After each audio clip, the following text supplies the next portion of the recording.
మహారాజు, మా తల్లి కుంతి మహాదేవి, మా అన్న ధర్మరాజు, నా తమ్ముల అర్జునుల సహాదేవుడు, నా పేరే బలభీములందరూ మహాత్మా. ద్రౌపదీదేవి సౌగంధిగా పుష్పం కోరగలగా పట్టణం పెడుతుంటుంది. దారి మధ్యలో నీవు ఓపడితివి. దారి కడ్డముగా వాలము దాపి పడిండుట కారణం ఏమిటి మహాత్మా? నీవెవరు? పాండురావు కుమారు భయమిగుణము నివారా. అవును మహాత్మా. మరి కీలుకు వేణుల బలవంతుడు. అవును మహాత్మా. కీలుకు వెయ్యేను కలబలం కలవాడవని పేరు వరంగితి మహాత్మా. పాండవులు ఆర్తరక్షకులు.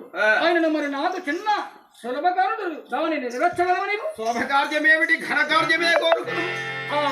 ఫలము గురించి 100 సంవత్సరం పండిన మహాత్మా. ఏమిటి మహాత్మా? వృక్షపైన బాలమామిడి ఫలము కొరకు 100 సంవత్సరం పడి ఉంటుంది మహాత్మా. ఫలమే కాదు, వృక్షముతో సైతం మహాత్మా.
Oh